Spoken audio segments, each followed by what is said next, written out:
Welcome to Issued for Construction. I'm your host, Jonathan Jacobs, and today I am into second discussion as a part of my New York series. Today I am with a gentleman whose dad started a practice a couple of years ago. Quite a few. And they have been delivering some incredible projects. They've got a great reputation here in New York among the architecture community. I was referred to them by another fellow architect at another practice. And I'm thrilled to be here because one of the exciting things about what they do is that they both design architecture and they run construction management. And that is not typical on the scale at which they do it in a city like New York. There are almost no practices that do what they do. And I haven't said who it is yet, but you might have read it in the description of today's episode. So today I've got with me Tom Gluck from Gluck Plus.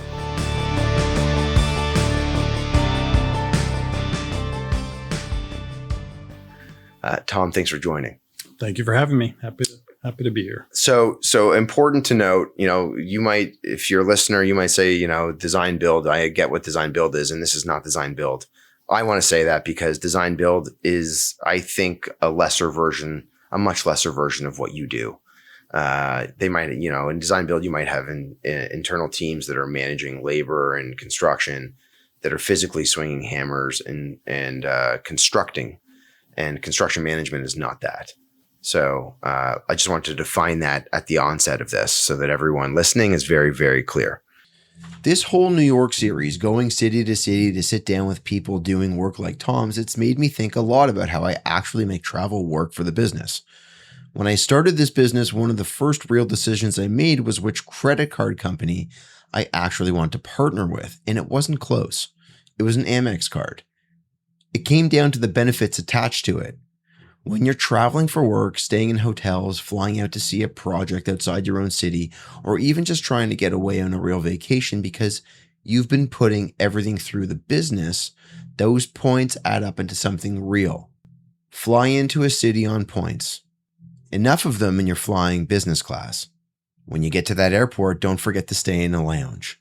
Because the affiliate programs with hotel groups like Marriott mean you're not guessing where to stay. You're using the Amex travel site to find the right property through their partner network. And the points transfer one-to-one with a lot of other airlines. So if it keeps working, no matter what, no matter where the project takes you. If you're building a business or you're already well established the way that Tom is, and you want to know more about how this actually works, email me directly. It's Jonathan, Jonathan, at issuedforconstruction.ca.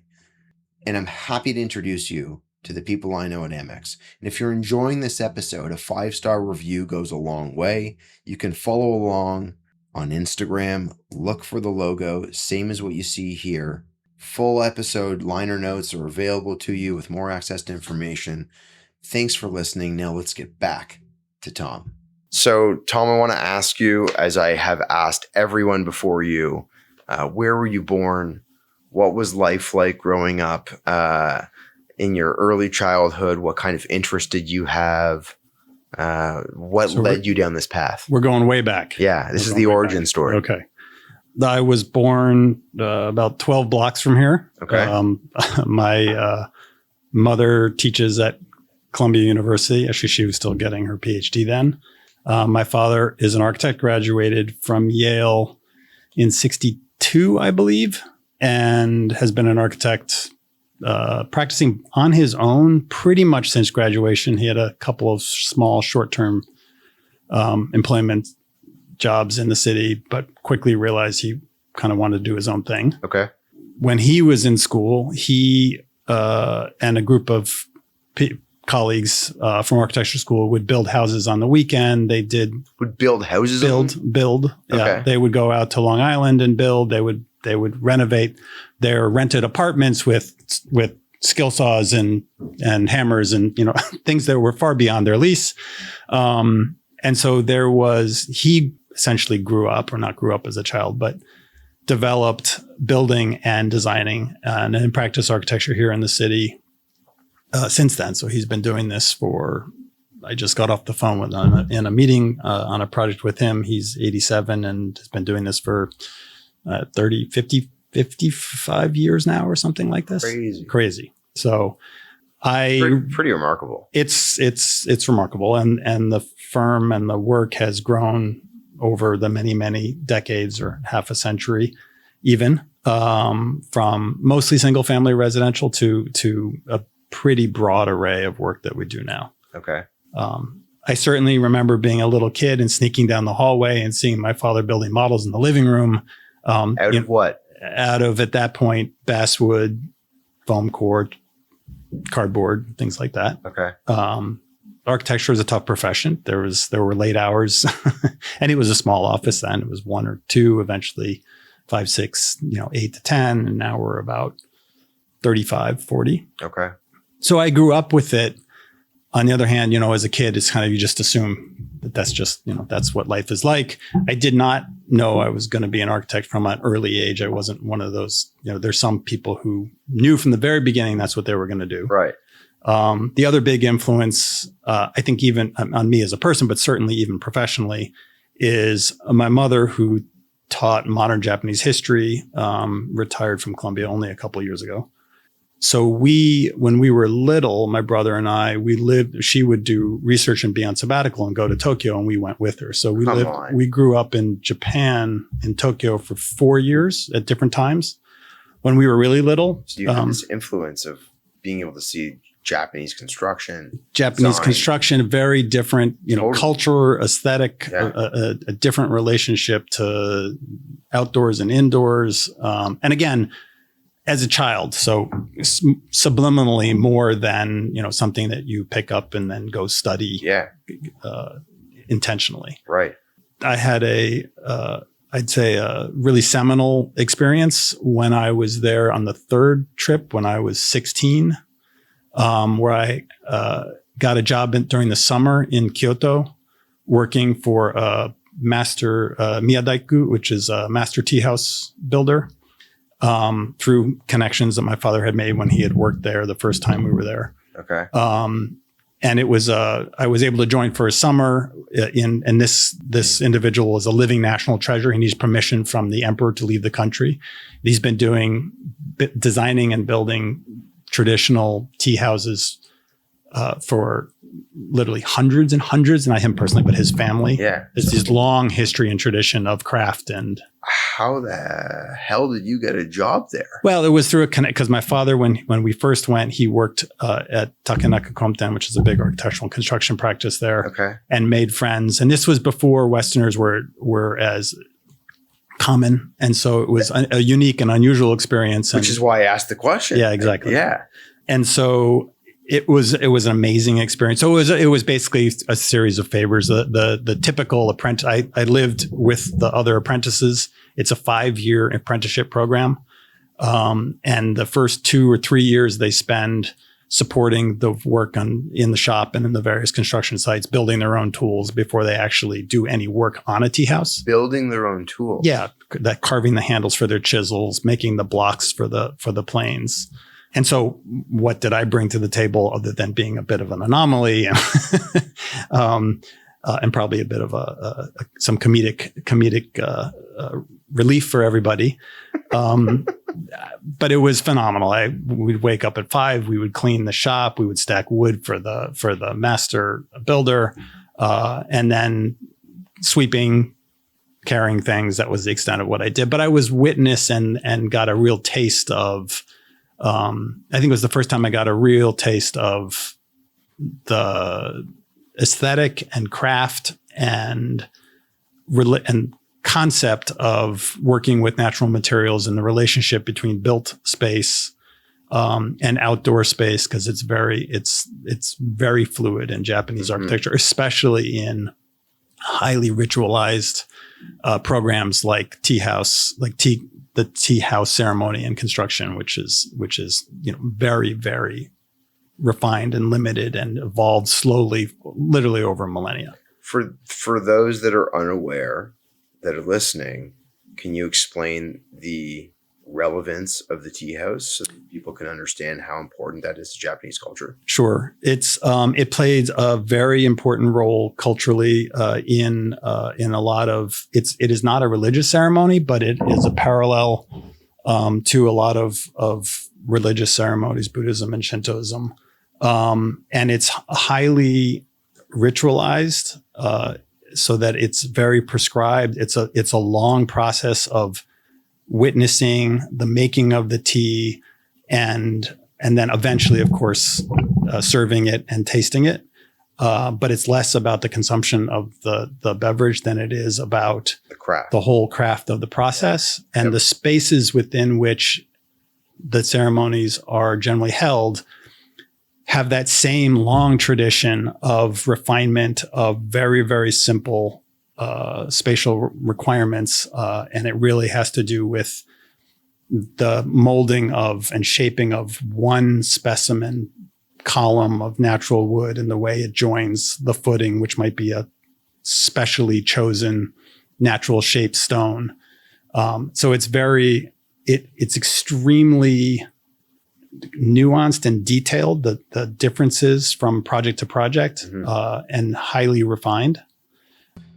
That idea of something being refined project to project, generation over generation, it's been sitting with me since Tom mentioned his father, 87 years old, still on a call about a live project, still building more than 50 years after he started. There's something about a business where the next generation picks up exactly what the first generation built and just keeps going with the same care. It's the same thing I think about with our partner Kaplan's Appliances. Kaplan's has been family owned and operated in Toronto, Ontario, Canada since 1944. 4 generations now. And what you learn from a business that's lasted that long on appliances is it was never really about the appliances. It's about what happens after they're installed. Now, Kaplan specializes in the brands that actually matter in a kitchen, like Sub-Zero, Wolf, Cove, Miele, Fisher & Paykel, Jenn-Air, La Cornue, and more. But the sale is where the relationship actually starts, not where it ends. Something goes wrong 5 years down the road, they're the ones who pick up the phone for you to the manufacturer. All you have to do is call them because you become a client for life the moment you walk in the door. Rob and Janine over there have built it the same way that Tom's father built his firm. Generation over generation on relationships instead of transactions. Everything else doesn't matter except the relationship. If you want to learn more about Kaplan's, you can go to the liner notes or you can email me directly and I'll connect you with their team. My email address is Jonathan, Jonathan, @issuedforconstruction.ca. And if you've been enjoying this, please just take 1 second right now, press pause. After I finish this sentence, give it 5 stars, help with exposure, follow on Instagram, and thanks for listening. Now, let's get back to Tom, and thanks for pressing pause. Play now. And I was a 16-year-old high school student, just taking it all in, kind of eyes wide open. And Who was told by your dad, don't mess about with this. It was hard to mess about. It was pretty strict. It's a pretty rigid routine, which I took to and loved. And it was kind of a phenomenal experience. I don't think I've ever met anyone in any of my conversations that has been a part of what you just described as a life experience over a period of time. It was unique and shaping. Yeah.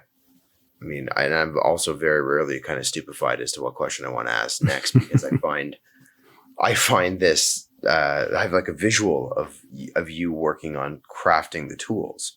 Yeah, I was not anywhere close to that. I literally swept and carried. But you watched. Okay. I watched them. I'd watched these carpenters who might be in their maybe 50s or 60s kneel down with a natural shaped log and just with a hand chisel and a couple of knives, sculpt the base of it to fit perfectly so you couldn't slip a piece of paper between it and a naturally shaped rock, and that was the only connection, and that was the column to foundation, if you will. So it was remarkable to be surrounded by these kinds of craftsmen. I have not seen much of this world, sadly. Mm-hmm. But of all the places that I want to go, Japan is like top of my list because of my love for the precision at which they aim to do things and the presence at which they want to be involved, where there's no distraction. It is only the craft. That's right. There's no multitasking. It is the task. Yep. No cell phones either, so it was easier. Yeah. Yeah. Okay. So I guess we should move past that. Sure. I don't want to, but let's move past that. But this is 16. Prior to that, as a child, what were your interests in school? What subjects were you drawn towards? Yeah. In high school, I was drawn to math and sciences. I enjoyed them. I did some art, but not a lot. I sort of a kind of typical American high school student, played sports and What'd you play? Basketball mostly. Okay. Played number 4. Okay. Power forward. Yeah. And this is back when positions actually played positions. That's right. This was back. Yes. It wasn't stupid. And I didn't have a 3, so it was a good thing that the number 4 didn't have to shoot from like 35 feet. Even back then the number 3 didn't really shoot the 3. That was the 2 was the shooting guard. The 2 was the 3-point shooter, and even some 1 guards wouldn't even shoot the 2. Yeah. Shoot the 3. Yeah. Yeah. Sorry, I don't mean to digress. No, that's a whole nother topic. The current NBA is trash. Anyhow. Yeah. Oof. We're aligned. Yeah. Then I went to college and started to take serious math and science courses, and realized very quickly that this was not what I had. I went to a private school in New York City. Okay. Very rigorous, very good education. Yes. Academics in and of themselves didn't really get me that excited, but I worked hard and did well. Yep. And sort of a little bit maybe naively just kind of did what I was supposed to be doing, and then which was to get into college. And then I got into college, and then I was like, well, what am I doing this one for? And I hit a real wall and decided I had enough. What was your major at the time? Well, I started in biochem. Okay. Which was quite rigorous. So quickly changed to chemistry, which was a little less rigorous, and then downgraded to biology, which was the least of them. And then I decided to drop out. Do you know how many people I've spoken to that started in sciences, that left sciences and moved into architecture? Is wild. Yeah. Yeah. I would have never anticipated that would have been a career path, to go from science, like potential medicine. Yeah. And, like research in that field, to going into our architecture. So how did you make the switch? Was it a conversation you had at home, or was it? No, it was funny, actually. I had it by second semester, freshman year, decided I just needed a break and didn't want to continue going to school. Mm-hmm. I had lined up a job to work from Concordia Yacht Company in New Bedford, Connecticut, working on wooden boats, which is something I was interested in, following on kind of craft and those kinds of things. Mm-hmm. And then I dislocated my shoulder and was skiing. Okay. And not able to take the job. So I ended up arm in a sling. Okay, I'll finish this semester. It was a month and a half left, finish the semester. And I coincidentally got into set construction for a drama. Okay. So theater sets. Yeah, theater sets. So with one arm in a sling, was able to start, and I had this background of building, if you will. And all of a sudden realized that this was something I really did enjoy. And so spent the rest of that semester working on various projects with other people. Another mentor in my early career was someone who was Doug Fitch, who now is an artist and multi-talented, designs opera and various things.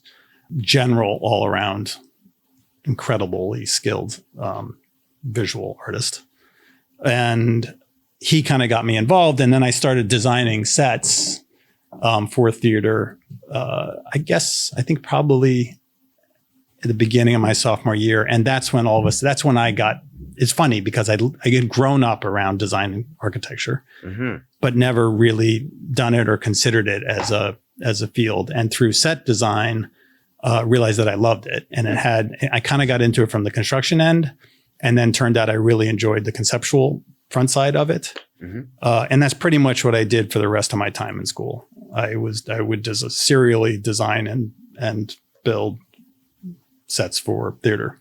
And I must have done 8 or 10 of them. And wow. School was secondary, and that worked. That's where I wanted school to be for me. And I availed myself of incredible opportunities on some pretty big, a lot of black box shows and a couple of bigger full main stage shows. So wow. it was that to me was where I really began to realize that that's what I wanted to do. I wanted to, at that point, it was you'd read a play, conceptualize a visual manifestation about what it was about, design it, and then build it. So that's what I was just going to ask you. So because you said you built sets, you didn't say that you designed them. So you designed the sets. Designed the sets, yeah, all the way from that was a critical thing, was to start with a conceptual idea, manifest that self in some way into something physical, a set or backdrops or whatever it was, and then go ahead and make it. And were any of did all of these or any of these sets, were they incorporating things like plumbing or no? Everything was put together with hot glue and drywall screws. Okay. No hydraulics or anything like that. There on the big stage that I had the opportunity to design 3 or 4 shows on. There were hydraulic elevators. It was the American Repertory Theater in Cambridge. They have a full-on fly space, and so we had access to all that stuff. But it was the part that got me really excited was imagining a world, and then making it. I'm understanding that. Yeah. It was more so that I wanted there just to draw out the fact that these weren't just like standard basic sets that one would visualize for their own self. That there was some level of complication and detail associated with this that had to be thought through from the conceptual phase into physically building and incorporating. And a lot of them were much more, some of them were quite elaborate technically. And some of them weren't. Some of them were very, there was one set that was a family that was an original play, and it was a family. It was all about a family packing up and leaving their home. Okay.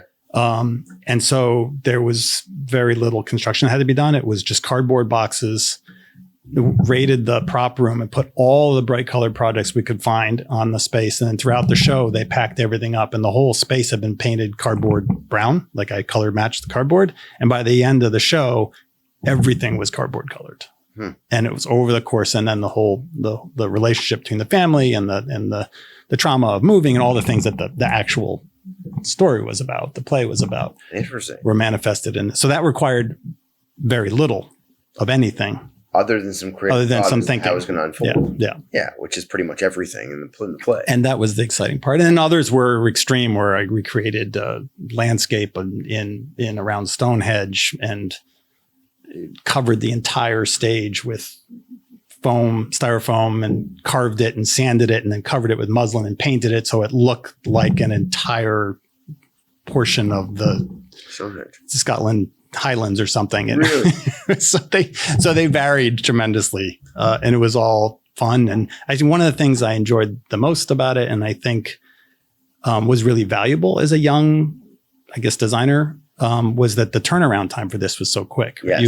You start with conceptualize and realize, and then it's up for a week, and then strike and back to black, and then start again. So it's the opposite of architecture. It's complete impermanence, and everything was hot glue and drywall screws. I think of the platforms that I built that people were standing on 15 feet above the stage, and anyway, they only had to last a week, and they always just did. So that was fine, but they were easy to tear apart, and then you start over again.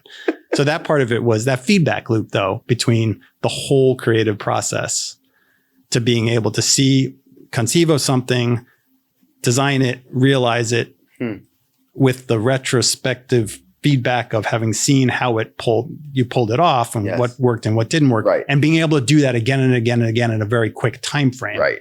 That's the learning curve of a designer. And in architecture, that can be 5 years. So that's a long, slow haul, to say the least. Right. And there are many projects as an architect that sometimes don't even get realized. So there are plenty. There's that side of the dissatisfaction of the career. So tell me about what life was like in post-secondary. Where did you? So then after I graduated college, again, had another opportunity where I came back and started working. It was the first time I started working in my father's office. And I guess in high school, I had done a couple summers building models and stuff.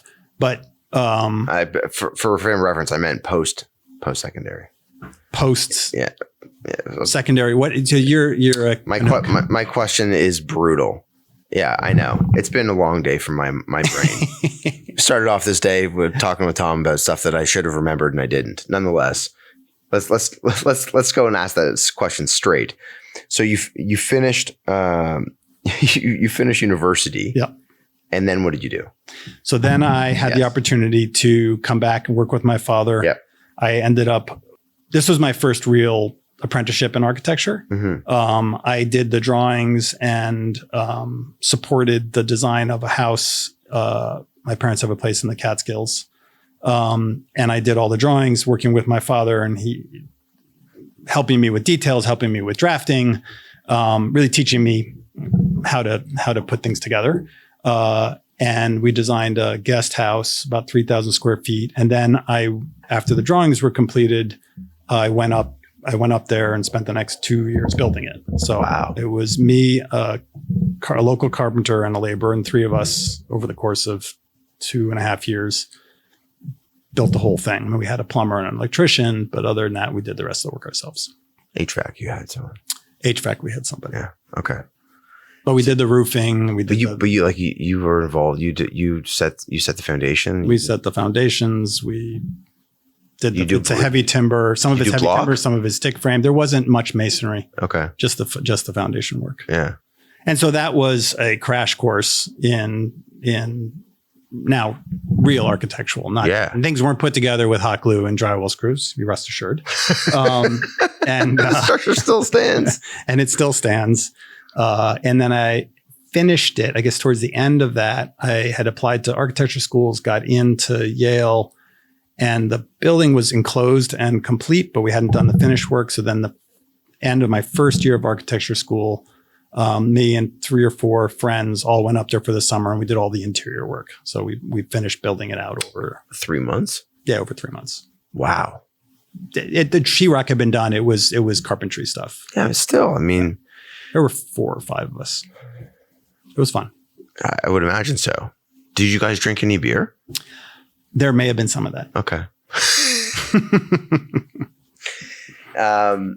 And were you? I assume at the time your parents would have been coming up or spending time. At the other house, and certainly my father was involved heavily because I had never done any of this. So there was a lot of, and at this point most of the drawings had been done. So, but before that, in the earlier phases, I would come down on the weekends and work here in the office drawing, and then go back up and build during the week. And it was phenomenal because I from soup to nuts, from every aspect of construction for a house, I really got to touch it firsthand. And what were some of the most unexpected challenges that you had to overcome at the time that you were doing this with your friends? With the friends, that was pretty straightforward. We were dealing with interior finished carpentry at that point, so there isn't a lot. And they knew how to do everything? No, they didn't know how to do much of anything. But at that point I'd been doing this for 2 or 3 years. I know. So it was easy to. Now you've got to communicate. You got to communicate to them how to do it. But it, again, not so far from when I was in college and working with volunteers to help build sets. I mean, they had sometimes crews of 2, 5, 10 people, and I was supposed to, I'm really good at pretending I know what I'm doing. Okay. Which of the people involved in this build did the mitered edges? Was it you or was it your friends? The mitered edges were would start with me, and everyone can do it. They just have to be given the opportunity. Yeah, fair enough. Okay, fine. Just want to know, yeah. Is this an opportunity to razz any of your friends still, or is? Oh no, they all know. They all get plenty. All right. Well, for those of you that are friends and still listening to this, I tried. Okay, Tom's a better man than I am. I would have razzed all of my friends. I was pulling the dock out of the water at our cottage last year, the floating raft that we used to swim to in the lake. And my buddies are pulling and they couldn't get it out. And I was like, why I do this with my wife, Wendy, just the two of us, we get that raft up, no problem. Come on, fellas. Yeah, there you go. Exactly. There was plenty of that. And now they razz me about it. Anyhow. So tell me about the experience at Yale. Yale was great because in undergrad, I had a degree in sort of design, but it wasn't really an architectural program. So I didn't have that much experience with it. Obviously I had a really deep dive on one project from beginning to end. Yep. And it was the first chance I had gotten to go through any sort of formal architectural education. Okay. So for me, it was all quite new. And, being given a brief and a site and the program and kind of go through. So it was, even though I'd had a lot of background and relevant experience, I hadn't really done it. And it was exciting and interesting in ways that were reminiscent of what I enjoyed about my other experiences in design. Right. If preliminarily or collaterally related. And I assume also, and I'll make the assumption and also ask the question, but you're now together with a bunch of like-minded people. Mm-hmm. So how did that impact your trajectory at that stage with your interests and now not being in biology anymore and away from all of that and honed in on a craft that you really felt tied to?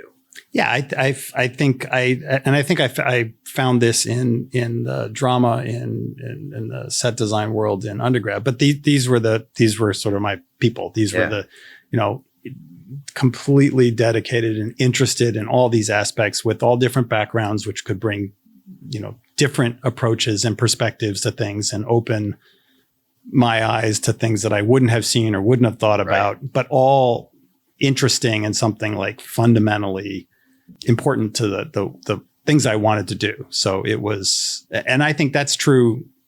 That's true whether it was at that period of my life or now when I'm surrounded by other people at different stages in their career, but people who are really committed and love what they do. And, and it is not a shallow field. There is so much to it. Yeah. On so many different levels and so many you're constantly always learning and being challenged. And that's what I kind of love most about, I think. Okay. What I do. That's fair. Yeah. And did you end up, when you were finished with school, did you end up getting a job anywhere with any of the other students that were in class with you, or did you all kind of separate and go in different directions? Well, I think we all went to similar kinds of places. I think some people went to maybe coincidentally to a couple of few offices. I didn't. I had, grown up in New York City, gone to school not that far from New York City. And I applied to a bunch of places all over, both here, but also further afield. And I ended up moving to my first job was in Los Angeles, at Callis Shortridge, at Frank Israel's old firm, just after he had passed away. So it was Callis Shortridge at that point. And for me, it was again a whole new world, very different. And part of the reason was to experience that. Design in Los Angeles is a very different animal than it is in New York. In what way? There's a lot more form buildings, especially at a kind of entry level. Every little project is an addition as opposed to a interior renovation. Right. There's a huge history of the best, I would say, early modern architecture in that part of the world. In that part of this country, the early modernist stuff, Schindler and all those guys, and it was all around, and it's influential. I think the client base out there is generally, because it is a company town, is generally younger, more progressive people, and so they're a little more. I think there's a richer architectural presence, I think, out there in the built form. Obviously, New York City is a huge city, and there's projects that are designed all over the world from here, and great projects here.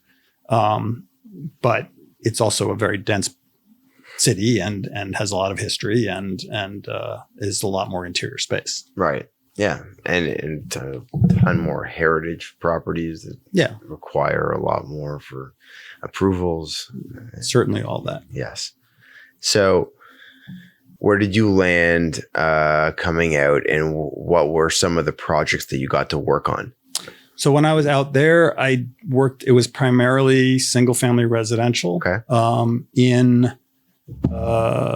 worked on a couple projects. I was lucky in that I was able to work from sort of early in the project all the way through projects that were built in Northern California up by San Francisco. Okay. And they were, again, for me, it was my first. I learned a lot about form making and composition, and I'd come to it at that point in terms of residential construction with a fair amount of understanding about detailing and putting things together, and because I had also put them together. But I think I grew a lot in those 3 years, just working more on form making. And then after 3 years, I felt like I was ready for something else. My wife, I think she was my wife by then. Yeah, I think my wife and I decided to go to Europe. So we traveled around for 3 months. I sent in resumes. I was interviewing as I went, and ended up landing a job at Herzog & de Meuron in Basel. Okay. So, which is where we landed. Okay. And when you say sending out resumes, can you tell me what sending out means? That was sending out resumes old fashioned. That was printing them and putting cover letters together and calling to make sure that they was someone to receive them, and then putting them in an envelope and sending them out. And then there was, when I got closer, I would call and say, I'd sent something. I'm in town. Can you offer me an interview? Because it was very hard even then before Zoom and Skype and Teams and all these things. Right. So you had to kind of be there. So it was great. We traveled all over. We did nothing but look at architecture. And then I interviewed at various places, and by the end of it had managed to get an offer from them. So tell me what life was like living in Basel and working at a kind of short format. Can I call it HDM? Sure. It was great. It was, I hadn't ever really spent time in Europe. So living in Basel was phenomenal. It's right in the center of Europe. We could bike to France when we wanted to buy cheese and wine, and bike to Germany when we wanted to buy sausage, and we were living in Switzerland, and Basel is a beautiful city. I was hired initially to work on the Walker Art Center in Minneapolis. And again, luckily started very early. I think the beginning of concept, I guess they had won the competition, so there had been some work ahead, but started really at the beginning of the project, and ended up working for them on that project for 5 years, all the way through the completion and construction and the completion and the occupant, the kind of the early months, the kind of bumpy time, early occupancy of a big new facility. And the what was it like question is such an easy question. So let's maybe leave the what was it like question alone. What was the size of the team that you were working with on that project? So it varied, but I think it was like, I'd say on average between 4 and maybe 8 people. And how was it divided? Would you have? There was a project manager, I guess, Raphael, who was a Swiss guy. And then there was a principal in charge, Christine, and then Jacques and Pierre, of course, were involved in everything. Yeah. And so we had regular meetings with them. And then it was broken up into some of it. Sometimes it was geographic, like someone would be working on the theater or someone would be working on facade and enclosure. Mm-hmm. And then when we got to the end of design development, because there was an associate architect in Minneapolis, I took a team of, I think there were 3 of us, maybe at times 4 of us, and we moved to Minneapolis and we worked in the office of the associate so we could be close to them, as opposed to trying to do it from other side of the world, 3,000 miles away. Yeah. And that was also great because we had access directly to, they were a big A&E firm. They had structural and mechanical engineers in the office, and I was traveling back and forth pretty frequently, maybe a couple of weeks, to keep everyone in the main office appraised and design decisions. And we would have design meetings both in Basel, but as things moved on more and more in Minneapolis. And at the time, how big was HDMN?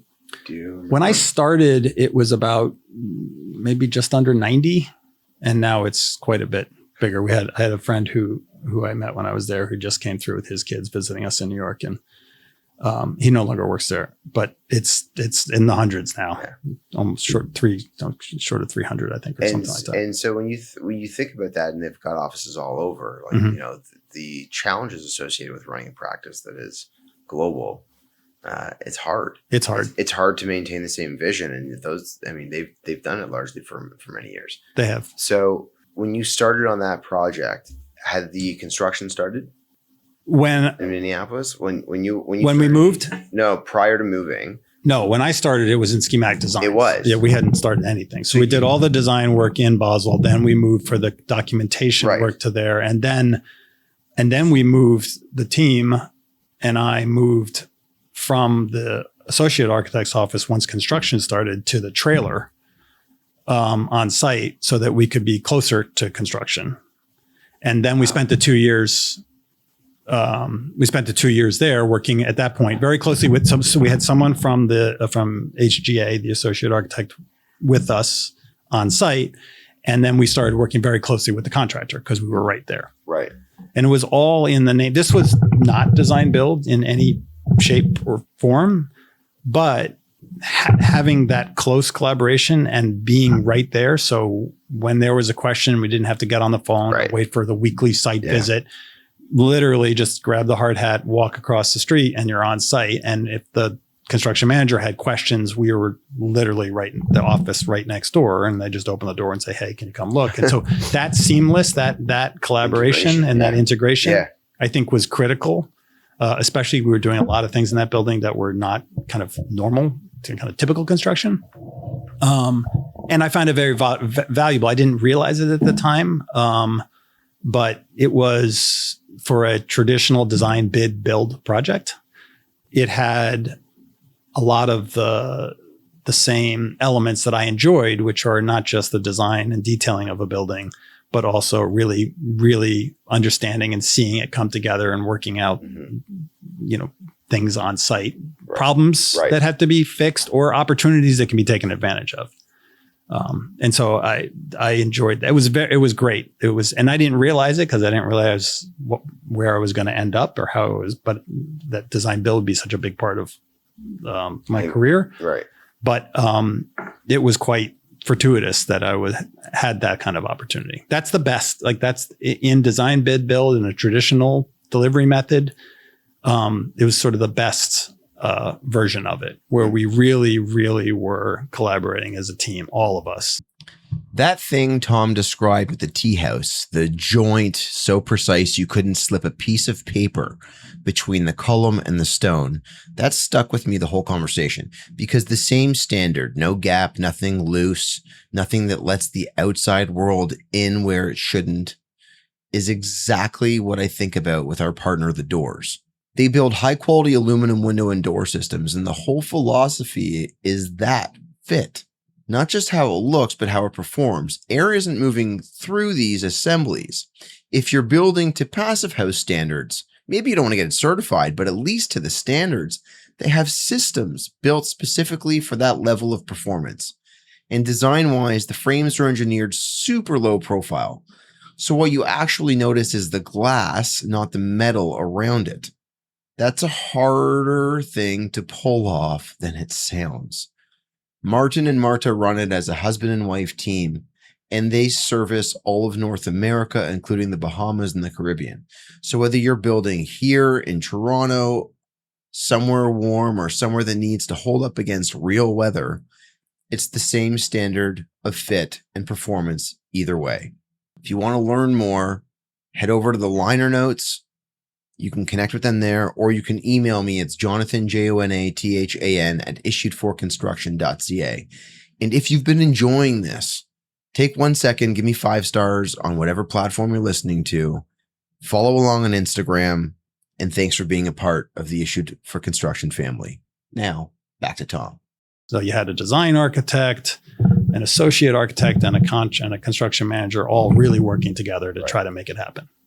And the construction company that you dealt with then, you find that you took things away that they did really well to be able to apply to your business now, or things that they didn't do well you want to ensure that you'd stay away from? I think it was Mortensen, big Minneapolis firm, big firm, work all over. Mm-hmm.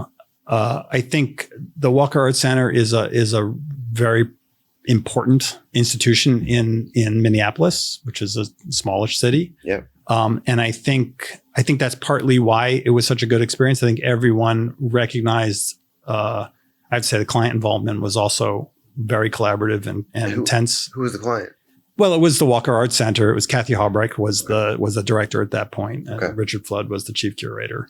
And I think everyone really, this was kind of a one-off. So if the business model requires a certain amount of efficiency and this and that, because you got to, turn a certain percentage of profit and all these things that can sometimes cut into it. This is a huge opportunity. This is a unique project, and everyone did everything they could to make it as good as it could possibly be. Right.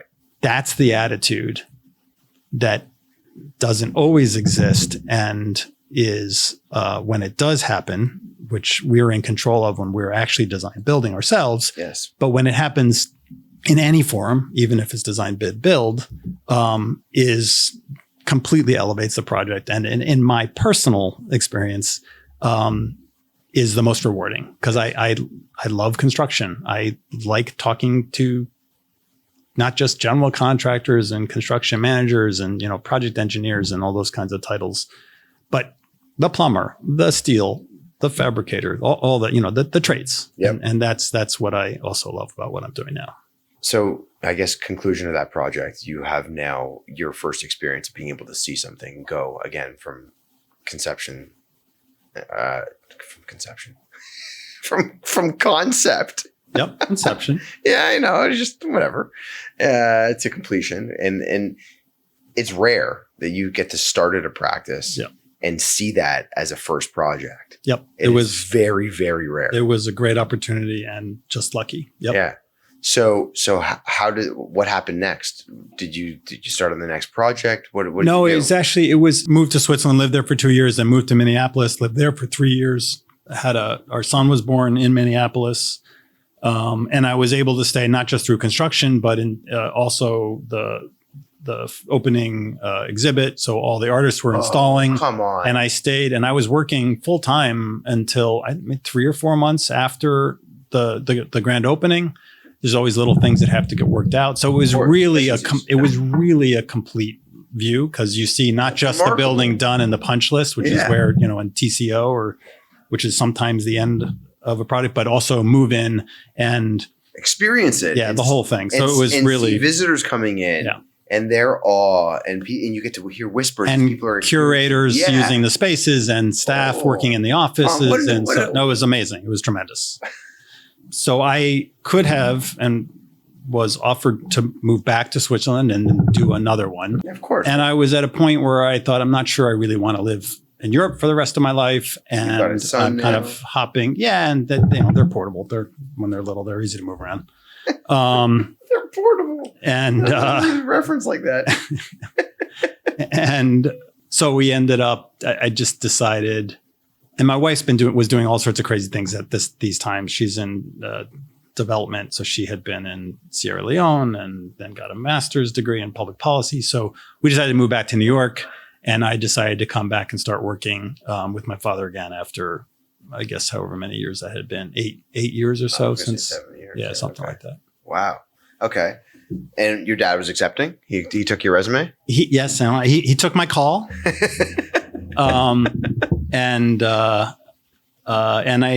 moved back to New York. And was it shocking, like in some way? No, when you're born and raised here, I don't know. I know. It was no, it just felt good to be back in the city that it just made me, I know it's not an easy place for a lot of folk, but if you're just born here, it kind of, for me, everything feels normal here. Yeah. And nothing is normal about here. I get it. But it's my normal. I to be honest, I was thinking more so about the fact that because you were born here and you had been away for 7 or 8 years, now you're coming back and you're seeing some of the changes that have happened. And it's like this almost like shock and awe of like small changes in different neighborhoods that you've seen and grown up with. Yeah. And it's funny because our office had at that point had moved to close to where I grew up in Manhattanville. And but I hadn't lived in New York as an adult. So it was all a little bit new to me. Fair. The city is the city. And that's the part, kind of the energy of it is what I miss the most. Yeah. You're talking about the fact that like you grew up in it, not really earning anything to be able to go and experience it in the same way that you could now. Yeah, and living at home as a high school. Last time I really lived in New York City was as a high school student. Yeah. And that's different when you come back when you're 30 years, whatever I was. Yeah. It's over a decade plus later. Yeah. Yeah. Okay. I'm with it. Or even longer. I and guess. What year is this that you come back? We moved back in 2005. And I'm only asking that question because you referenced the fact that you had played sports earlier. And so this is around the same time that the Yankees are doing well, I think. The Yankees do well. They're going to the same times the Knicks were doing well, and that's never happened in my lifetime. No, that's not true. In the early 2000s, they did okay. That's back when like Larry Johnson, Latrell Sprewell was on the team. Yeah. You know, that was a solid team. I remember because I was, Toronto guy, the Raptors. Yeah. I remember like Larry Johnson nailing threes against us and holding up his arms. Yeah. None of you can see what I'm doing right now, but you can go look it up. And I hated it. I remember when I think Larry Johnson hit a three against us and won the game. I don't remember if it was playoffs or not. I think it was the playoffs. These are seminal moments. I still can't listen to Reggie Miller as a announcer because of what he did. Because of what he did to us. It was 9 seconds. I know. What great basketball. I think we digress, my friend. Fair enough. Let's go back to you. Because we could talk about this all day long. No. I just these are capsules of time. Yeah, they are. You know, they are. It helps because then other people can relate to the time and what they were experiencing in some small capacity. Okay, so moving past Yankees and Knicks and going back to your life, 2005, back in Toronto, kid, wife. Everyone's doing well. You're back working with your dad. What I didn't ask you is that at this time and previous to that, was the practice always an architecture and construction management practice? No. So originally it was, like I said, my father started with a real foundation in design and construction. Right. Then for years, decades, probably even, he practiced architecture and you don't really get the opportunity to build. I think I don't remember when it was. I think the first real design build project was when he was doing an addition to the Mies van der Rohe house in Connecticut. And the contractor was failing and that again is a very important, and we felt very privileged to be working on it. And so we ended up spending under a normal architectural obligation during construction. We ended up having someone up there full time because the project needed it.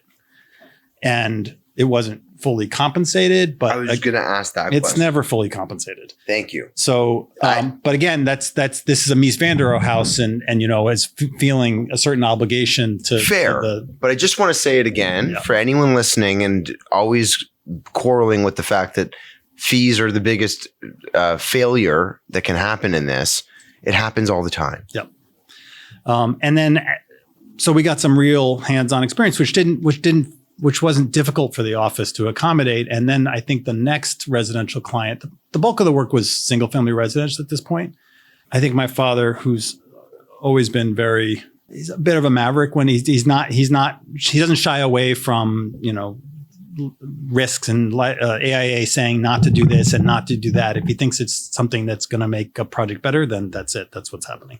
So he had another client, and they said, he said, we could build this for you. And the person was like, that's fantastic. So we started doing design build on a smaller scale in single family construction, where you have one owner, private client, who has the ability and authority to make those decisions if they seem to make sense. And bit by bit, that has grown into now we're doing that at not all of our work at design build. We do a lot of traditional architecture. The scale of some of the buildings we're doing are beyond what we could build. But that's where it kind of started. I think its seeds were planted way back. Right. And it's in our DNA to a certain extent. So when you joined, did you feel like it increased the opportunity for more construction management, or? For sure. Yeah. For sure. And because at that point we had a number of projects still single family that were bigger at that point, and we were designing and building quite a few projects. And for all the things we'd gone through, it was something that I knew I wanted to be part of the way I practiced. And there's, like you said at the beginning, there's not a lot of opportunity. There are collateral fields. There are lots of architects who get into it and then really get excited by construction, and then they can go work for contractors. But I didn't want to give up. It's not just control. It's that front part where you're kind of conceiving an idea and crafting space and detailing it, and then realizing it on site. It's the whole front to end. But also bringing what you've learned in experience of seeing things built. Yes, exactly. To the table on the concept. Exactly. Exactly. And so there is. It comes back to controlling the environment in which concept becomes the completion. Yeah. You have the opportunity to be able to say the only really hard thing in it is if you're working for a client and the client's like, how could you have been off on your budgeting? Yeah. There's a lot of hard things too. Right? I mean, construction is hard, and it's you're dealing with a lot of money. Yes. A lot of other people's money. Yes. And there are a million different ways it can go wrong, and it's not incorrect that there's a lot of liability there. There's insurance for it, and it's separate insurance. It's standalone insurance, and it has to and clients pay for it. It's part of a project cost. There isn't a project that doesn't have it. So on the other hand, when you take control of it and you're doing all of it, you also know that it's not going to occur. You're not going to end up at the mercy of a bad builder because you care, and so you're fully engaged in it. Yeah. And so you have more control over the quality of it and making sure it gets done well. And are they two distinct divisions? There aren't. And I think there are not. And that's our secret sauce. Oh, that's interesting. Our secret sauce. And you alluded to it a second ago. From an architectural standpoint, the real value is the same people who are hearing a client's, brief at the very beginning of a project, conceiving what it can be, seeing the site, going through all the normal stages of design, early design, all the way through to building it, are on site. And they're using the drawings, they're managing, they're buying the trades, they're working with the trades.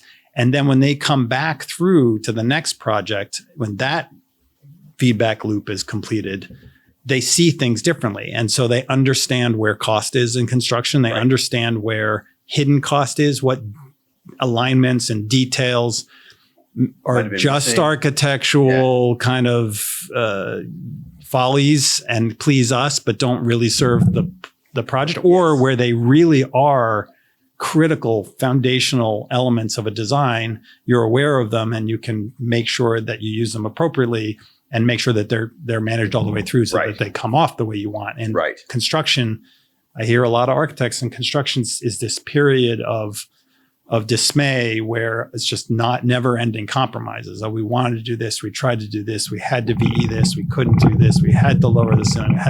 And it's just, it's kind of like there's this ideal at the end of documentation where this vision has been fully designed and detailed. And then from there on out, it's just like death by a thousand cuts. And it's crazy.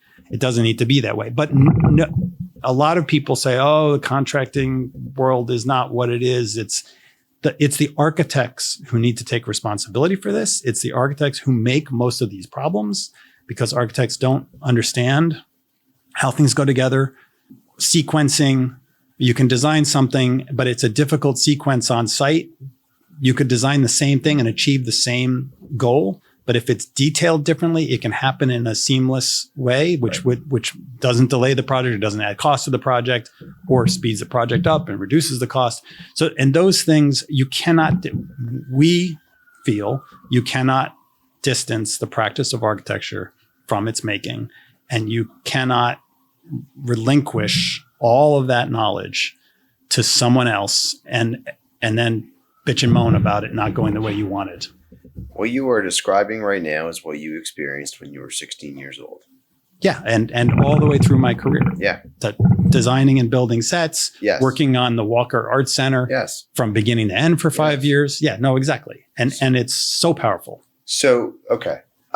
I like this because, it's very, very rare. As I said in the very beginning, you've just said now, I don't often speak to people that are doing what you do. Mm-hmm. I actually don't think I have ever interviewed a practice that does design build on a commercial scale. Right. I haven't. I don't think there are a lot of us. I think there's design build, and you talked about this at the beginning too.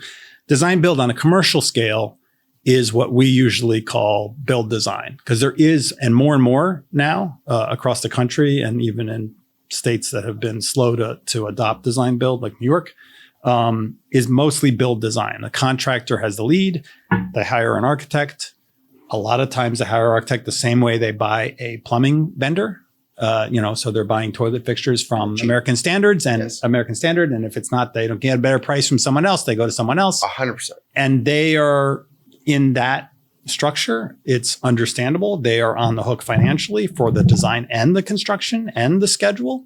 They have one contract with an owner. Mm-hmm. And often the architect isn't a good partner. If anything, everyone needs an architect, just like you need a toilet fixture. You can't have a building without one. Yep. But they're often not good partners in balancing all the pressures of a high quality design with a budget that meets the budget and a schedule that meets whatever the delivery schedule is. Yeah. So I think through necessity, maybe sometimes willfully, but I would say probably not most of the time.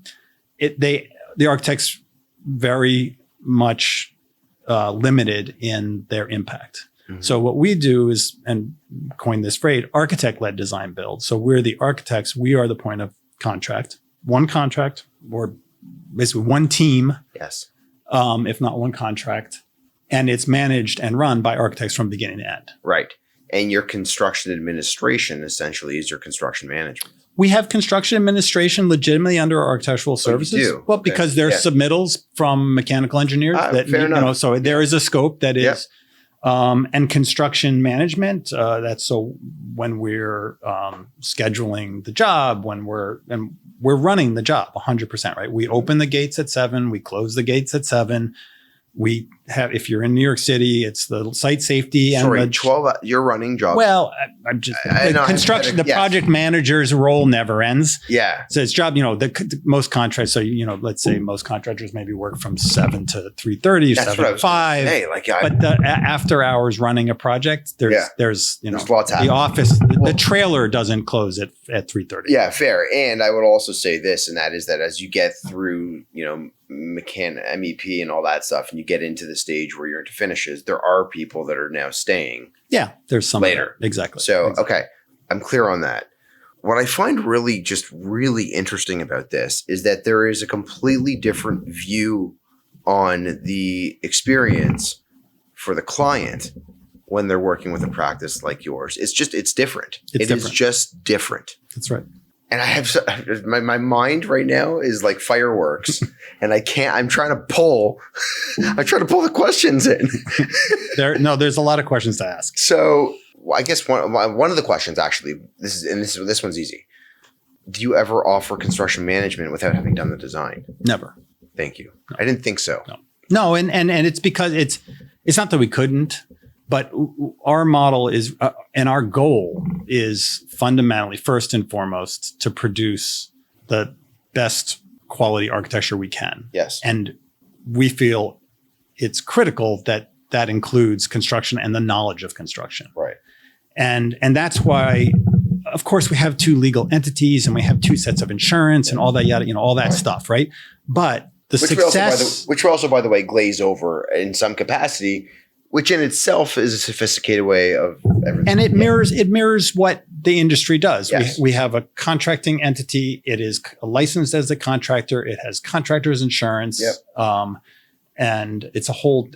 So those two worlds have to be separate for logistical and business reasons. Yep. Licensing, everything reasons. Yep. But the success to the way we practice is that it's the same people doing both. Right.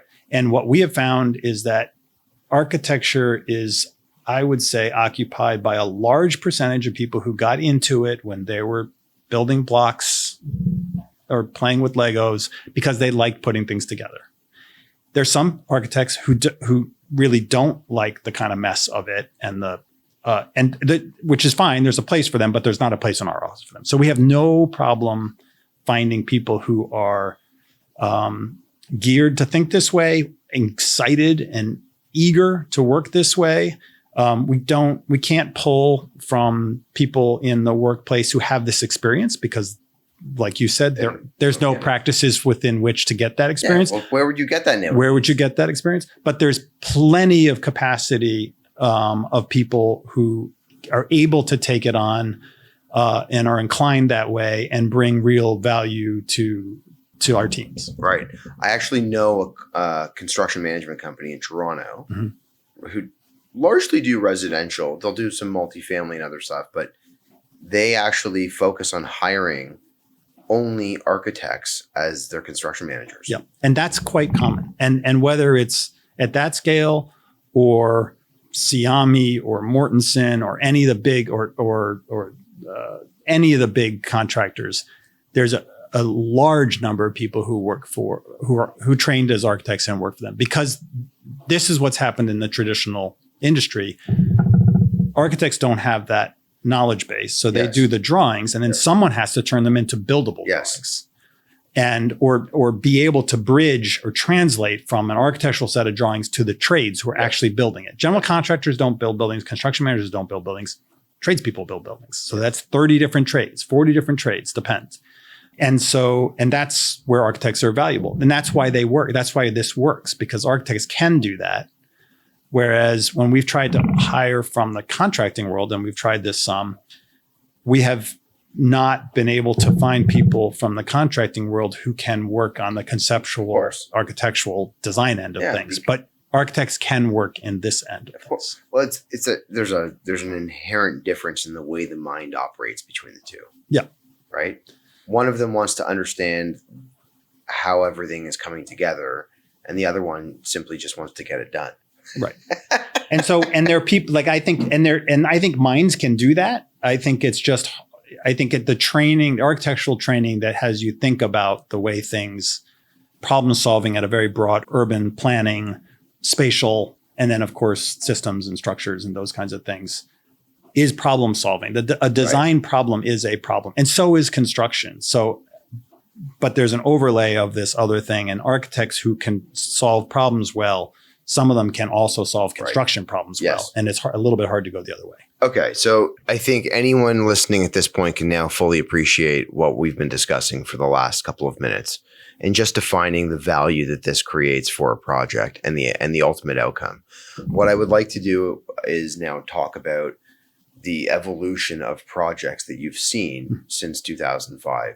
And a lot of them prior were, talking single family residential, and how the evolution of the practice has completely changed. There's still, I know, so here and there, the odd single family residential. Yeah, we still do. I would say a quarter of our work, maybe a third of our work, is single family residential, almost all of which we end up building. So we started, the single family work evolved. It was mostly out of the city single family work. And then we had an opportunity to do some single family work within the city, which kind of introduced us to construction in Manhattan and commercial construction. So we're not dealing with it's not wood construction anymore. It was steel and concrete and metal studs. Yeah. But also, you also now have the complication of like parking and Absolutely. and street management. And that And is- neighbors and like that is yes. a whole other complicated realm of management. The second time we drilled a hole through the neighbor's living room wall, she was really upset. But it's like part of the game. It's an 8-inch party wall. It's hard to know where to stop. I have to share just one anecdote on this. I was renovating my own house a couple of years ago, managing and like inches matter. I'm in a semi-detached house in Toronto, and I wanted to pick up an extra inch on my wall. Sure. Okay. So I had the guys smashing the plaster and lath off of the party wall until I got a call from my neighbor on the other side saying, "You've cracked the wall on our side on the paint." Yeah. And I told everyone, "Stop! Exactly. Stop! We don't need to make it a single We'll take dwelling." the inch. That's right. Just think of all that extra space. Oh man, a couple grand later, painting the wall. Yep. Anyhow, go ahead. Sorry. So we did that, and then we had our first opportunity to do a commercial project. It was a school in East Harlem. I don't remember the year, probably 2005, 6. And when you say it was an opportunity, meaning that you had applied, you had positioned yourself for the RFP and you won the RFP, or you were we asked interviewed to for the project. We won the project from a design standpoint first. Okay.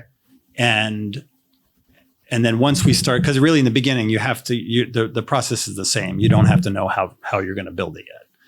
And at a certain point, we said, look, we could build this for you. We've been building all these projects all over. Interesting. So you didn't try to sell both services in the beginning? No, we rarely do, actually. Okay. Some people come knowing that we can do both, and that's what they want, period. Okay. And for institutions especially, they may be released from their board to hire an architect, but have no authority to engage a contractor because that doesn't happen yet. And they don't need to. We can start with design, and then we get to a point where there's a kind of a fork in the road, and there would be efficiencies to having us start doing budgeting with real trade numbers by talking to subs. And that's when our workflow changes. I'm glad you went into that, because I was the slight prod I had at the beginning of that was hoping that you would explain all that. Excellent. Thank you. Yep. Thanks for the prod. And we ended up, there was a guy on the board who was a developer and contractor and understood the problems and really put himself out there and said, look, I've been down this road 100 times. We should hire a firm that can design and build our unbelievable school. I mean, it's also that you're talking about person on a board. Yeah. Like, that's a highly intelligent board that they would bring together a group It was of people. a very high performing board That with is a lot of rare. very, very rare, a real opportunity. And you had stars align. Stars align. Yeah. And so we designed their building. We built their building. They've been in it and loving it for however many years it's been done now, 20 or something. Yeah. And that was kind of the first stepping stone to starting. So we had been doing $20, $30 million houses. And now it wasn't even that big a dollar project. I don't remember what the budget was, but it was an urban project ground up in East Harlem in Manhattan. Crazy. Wait, so can I just, what I really like to do is to try to get into the mindset of this. Like, when you've experienced these different phases of career and successes at different stages, when you won the construction management on that project, was there like an internal hoorah moment? I think we saw it as a big opportunity. We also weren't really worried about it because we had been building buildings all over. Yeah. And, and the buildings we've been building were not little wood stick frame buildings. At this point, they're $30 million home is and they're, blasted into hill and steel and concrete and metal studs. So it was all the same kind of construction. Certainly logistics in New York City are different. And two partners or two principals, Stacy Long and Mark Gee, were on site full time for most of it. So we gave it more than full attention. And how was your budgeting on parking tickets and infractions? That's in the budget. There's always some of that. Of course. And DOB violations. Some of those are unavoidable. I didn't ask if they were unavoidable. I asked how was your budgeting on them? Budgeting was budgeting. So Mark is very good at budgeting. So we were fine. And from that, we started to build, and we started to do more. It was also really we had done some commercial work as an architect. It was also started to become, leapfrog us into more commercial work. So we did a number of smaller not-for-profits we designed, some of which we built. And then we started to do more school work and more multifamily work, bigger multifamily work where we weren't building. We had a project in Philadelphia where we partnered. It was getting to be too big a project to build ourselves. It's also a little far away from our office. I was going to say, when we build projects in Alabama, we have teams that move to Alabama. We have 3 people right now working in Alabama on a big house. Because we have to be there, obviously. Yeah. So can I just ask, and you can say no to this question. So when a team moves there, is that a part of project cost? It depends. These projects are multi-year projects. I know. So there's some, there may be some, generally not really significantly a project cost, because they're no longer living in New York City. They've decided personally, everyone, that we don't tell, these aren't assignments. They don't have to go do these things. Right. It's an opportunity. They're moving to a different part of the country, and they're establishing, the cost of living in Alabama is significantly different than it is in New York. Huh, and so there may be some costs having to do with moving and this and that's and transitions, but they're not significant, and they're not really, they don't really play a major role. I think of it, and we can go back to the question, to the project in a moment and talking about this, but I guess where I'm going with it, in addition to the fact that they would pick up and move, but also at the perspective potential of, you have a team of people that go out there, and what happens if they don't come back?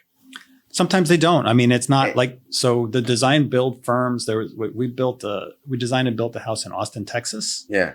And Burton Baldrich was the person in the office designing, went out there, built it, had a life at that point in Austin. So left the office, stayed there, and opened his own design build practice. And he's a successful architect there now. That's part of, business, I guess. Yeah. And there's a lot of turnover in architecture. It's not uncommon for people to move on to the next thing. So we don't see it. And if anything, our perspective on this is that we feel like there's something wrong with the way architecture is practiced today. This divide between design and construction, we think, is at least one solution to it. And so our contribution, beyond just we would have loved to have him back in our office. On the other hand, he's taking the model and he's disseminating it and practicing it. And that's good for the industry. And it's something we wholeheartedly believe in, and I think there should be more of. And it's not so easy. It's not so easy to just get up and go and do. So those things are all good things. Okay. So for those of you that are listening right now that don't understand the basics of what was just said, let me say it again. And I say it because there could be a student listening to this in university that has this dream of being an architect, and that's what they want. And they don't actually hold the same level of regard for the person that's going to go and build it. And I do a lot of interviews with people that are just doing the design and the conceptuals and working through construction administration, but really don't understand how the nuts and bolts are getting assembled. They might go on site for site meetings, but what you're describing and the value of what Tom is describing here is like a completely different mindset to the way that you wake up in the morning. And it is an appreciation and affinity for the build, not just the design, but now how is that design going to be actually realized? And which is an extension of the design. Correct. It's the divide that has become so thoroughly built up because for legal reasons, for industry reasons, for cultural reasons. That's the part of this is what sculpture comes up with a sculpture and then hands it to someone else to make. Yeah, it's so what you said actually in the middle of that is that actually what I when I talk to people, it's really what I get to the heart of, and the biggest hurdle to people willing to want to take that on is the associated liability of now the totality of ownership. Yeah, that's what they don't want. They don't want it. But on the other hand, they have it anyway. Well, yeah. They have it because as an architect, if something happens and the roof leaks because the contractor didn't do something right, you're going down with that ship, and your P&L, your professional liability insurance is going to go up, and you've got pockets, your insurance company has pockets, and everyone's paying more. Yeah. So if you're on site and you stamp the drawings and you know the client and you really don't want the roof to leak, then you make sure the roof doesn't leak. Yeah. And so then the roofer is up there. You don't say, oh, well, the roofer is here and that's good. He's done. You go check all of the corners and the flashing. Yeah. You do your quality control. Test. Yeah. So that's where I think and that risk and liability is built. Contractors don't go out there, and only architects are personally liable. That's the nature of the business. Contractors aren't. And when we're functioning as a contractor, we have an entity and it's siloed and runs through and insurance is very expensive because there's, the biggest issue is someone gets hurt. Yep. But the industry has a way of dealing with that. And if contractors can do it, so can we. Yeah. So look, you're listening to this, you can appreciate there's a different tone to this conversation, mainly because the entire practice is it's totally different than anyone I've ever spoken to before. And I love it. Okay. You were describing prior to this phase of our conversation right now, just before you were describing the large condo in Philadelphia. In Philly, and how you needed to have someone else. Yeah. So that was too big a job for us to build alone. We partnered with, actually the client was the same one who advocated for us, the board member. The developer? The developer. This was his development project in Philadelphia where he has a contracting company. This is a great conversation. So he, and he asked us and we had done a previous project with him, a modular project in Inwood in Upper Manhattan. And so it was the same developer from a project we had done, successful rental building, modular construction in Inwood in Upper Manhattan. This was right in his kind of hometown. He had us design it and then had us join his construction management team and partner, really work together in a seamless way. So we ended up having someone full-time on site. We did all of the buying of all the trades together with JMB, which was the contracting entity. It's a full-on union job. They had relationships with all the trades. So this is not a product we could have built. But in some ways, how tall is the tower? 18 stories, I think. Okay. 180,000 square feet, 140 units, rental building. A rental building. It was a rental building. Love it. Okay. And so in some ways it's the perfect pairing because what we were able to do is apply where I think we were the most valuable, which was really understanding the drawings, understanding the design intent, being able to talk with the trades and buy it out efficiently by making adjustments. So something was too expensive. Why? Well, because you've detailed it this way. No problem. We'll change the detailing. So, and is that happening? And I am so sorry for continuing to interrupt on this. But are those modifications happening during like that meeting? Are you saying like, let me open up my screen right now? No, it would be like, let's open up the drawings. Let's hear why is this? It's too expensive. We can't afford this. It's just not work. It's not penciling out. The performance doesn't work at this price point, but we're committed to the design and we're committed to the product. Right. So we want to sit together with you, cladding consultant, plumber, concrete guy, every one of them, and figure out where the cost is and what's driving it. Oh, well, this is the cost, or in this case, this is a problem for me. And then with the architect hat on, both understanding the design intent, knowing where we can give, what we can change, and might change the expression, but it won't damage the quality of the design. Yes. Then we say, okay, well, we can do that and give us. And then we'd go back to the office and we would draw it the way that the person said might save money, send it to them. Yeah, that saves $250,000. Great. We're 20% of the way where we need to be. Then we go to the next trade. And then we just do this all the way down the line. And we ended up building that building for what it had to be built for. And Philadelphia is a very tricky market because the rents are about a third of what they are here. And the cost of construction is probably more because it's Union City. You really can't build non-union. We can build non-union here. Not every building is, but so it's very hard to have a product that is, and this was the mandate from the developer to create kind of a New York quality rental building in Philadelphia, which was becoming more and more attractive to more and more people, and there was clearly a market for it. Sorry again, what year was this? 10 years ago, maybe something like that. Okay, it's on our website. So that launched us into bigger multifamily, and since then we've done some very big multifamily. We just finished a 500 unit building, not as a builder, just as an architect. We're working on a couple of 300-400 unit buildings. We've done a bunch of 100% affordable housing in East New York.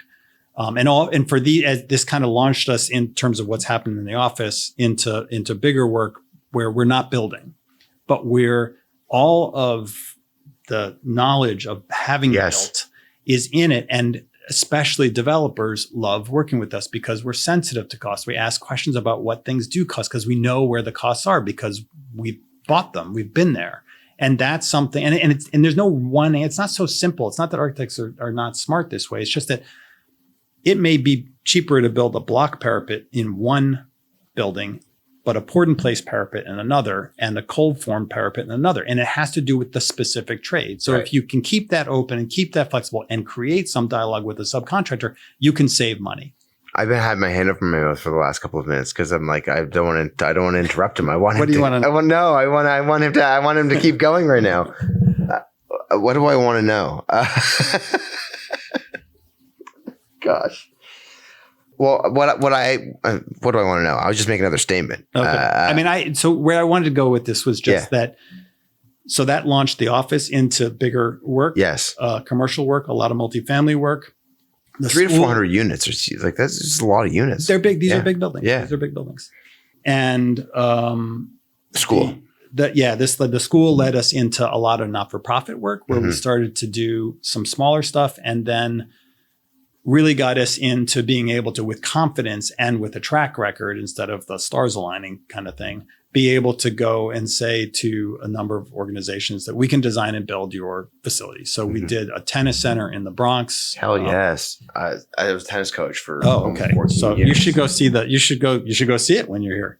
And they run an after school program called NYJTL that serves kids from the neighborhood. And it serves something like 10,000 kids over the last 30 or 40 years. It teaches them tennis. It helps them with their homework. Yeah. It works them. And and then it helps get them into schools after they leave, and some of them get into tennis and some of them don't, but it's big, and it has a big social impact. I'm drawing hearts on my chest right now, everyone. I'm just big hearts on my chest.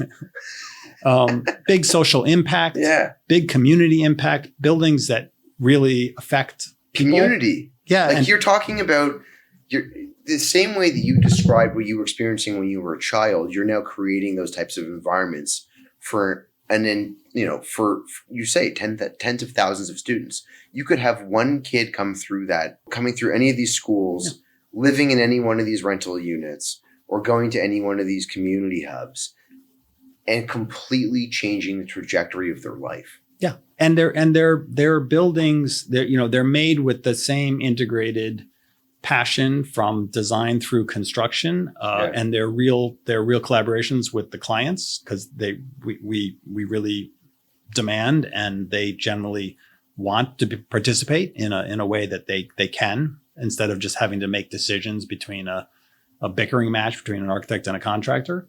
And so they make a difference in the city. They make a difference in their communities. Yes. Their public buildings. And that has, I think, been the most exciting part of the development. And then since then, we just recently finished a charter school in Washington Heights in Upper Manhattan, and a squash center in the Bronx. Similar kind of model. It's an after school. It's called City Squash. After school programs from kids from the community, teaches them squash, helps them with their homework. Some of the kids, when they start young and they take it seriously, get quite good. Yeah. And then they all get scholarships to schools. The Wynn Charter Music School on 162nd Street runs it's a community school for kids in the neighborhood and teaches them music and uses that as their hook. So it's like it has a creative element to it and is changing kids' lives in a way that, and the architect in a way that's really important for the community. Yeah.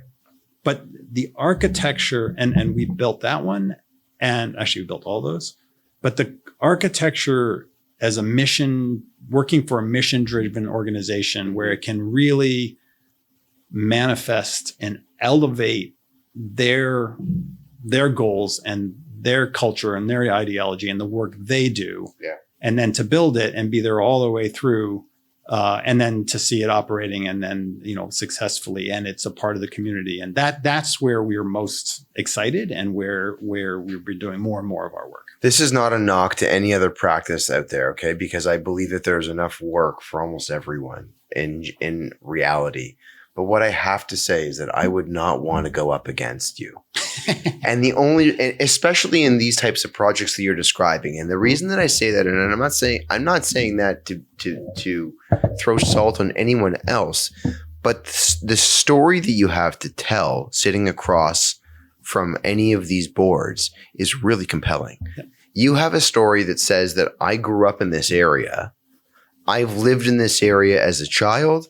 I've designed in this area as an adult. I understand the entire phase of work that has to happen in this.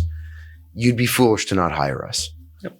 And the build part of it is such an integral part of the way we think, and I think and complete and deliver to the client the product that it's and in these projects the clients are very involved. I mean, the school was under tremendous pressure. It had a shortened construction period because they had problems on the front end with financing. Yes. And the director, executive director, and we were working, I was on site every day, along with Mark, again, one of the partners here. Yeah. Like we were on site from 7 until 7 days a week at the Right. end, right? It's a school schedule. It's got to open. And he would kept coming back. What can I do? Can I help? I can paint. I can do anything. I say, no, we can't really, there's insurance and there's this. You can't really, we can't throw you up on a ladder. And at the very end, one Sunday he came by and we were there and I was like, you know what you could do? We have all these name tags. There's 500 cubbies with all the instruments and everyone needed a tag so the kids could all get there, know where their cello and where their violin is. So I said, you can cut all these and you can put them all up on the walls and you have to do it. And he was so excited and he was there all day Saturday, all day Sunday. A 3-foot step stool, which we figured was the limit of the liability Safety. we were willing to risk. Of course. But it was a real collaboration and a partnership. I mean, and he walks through those halls every day, and I know it's meaningful to him, and it's meaningful to his staff, and it's meaningful to the kids. It's meaningful to you. It's meaningful. I can hear you in the way you're talking totally, about it. Totally. This is it's your city. Yeah. It's your neighborhood. Yeah. You're influencing these children on a scale that it will eventually reach the globe. Like these kids, some of them are going to live here for their whole lives. Yep. Others are going to move away and they're going to have stories to tell in the same way that you've talked about yours and everyone else that I've spoken to before has talked about theirs. Yep. About what it was like growing up playing tennis or playing squash or doing their homework after school and doing it with the community and then going home and living in an apartment or a condo or a townhome that had thought put into it, that's performing well and giving them an opportunity to get rest, to have refuge. And the hope, of course, is that, probably in retrospect, it would never be at this stage in their various lives. They might be able one day to recognize that the shaping and the thought in the space making and the planning and the choices in material and expression are things that contributed to their experience and, one day can hopefully, would value that and be able to propagate it, whether they become architects or not, but at least value it, haven't experienced it, felt it viscerally. But they will. And you feel that when you walk through the door of anything that's thought out well, or when you're walking up to it, when you're walking past it, you feel it. I agree. It's in you. Yeah. When you walk into a place that is not designed well, the second you're in it that it's poorly designed. So I apologize for another expletive, but it's the way that I am. I have fucking loved this. That's great. I've enjoyed it myself. So I'm glad this happened. So the way I haven't yet described how this came to be, this discussion. Mm-hmm. So in my pursuit for content, I reach out to a lot of people. There are times where I am faced with rejection. I'm okay with that. Rejection is a part of life. If you can't be rejected to find ultimately someone that says yes, then you're going to be faced with a lot of misery in your life. I connected with a gentleman whose name is Phil. Phil works at Herzog and de Morin here in New York. And upon my discussions with Phil, talking through other things, Phil suggested that I reach out to you. And Phil, you've probably made it through this phase of the episode. I have to thank you for making the recommendation. This has been one of those interviews that I will take with me that I have enjoyed thoroughly all the way through. Phil, thank you. Tom, thank you. And Jonathan, thank you. We're not done yet. Yep. Okay. I like to give shout out, and I like to give. To be honest, I like to take steps away from things and recognize them when they're happening, and just say it. So with that said, I do want to talk to you now about like, what is life like for you outside of what you do? You know, you had a son. Do you have other children? I have a son and a daughter. What do you like to do with your free time? I was saying your wife went and did all these amazing things. So what does that look like? Tell me about life outside of practice. Of here. Yeah, my wife has done all sorts of crazy things. She's been in international development, and been to all different parts of the world, mostly West Africa.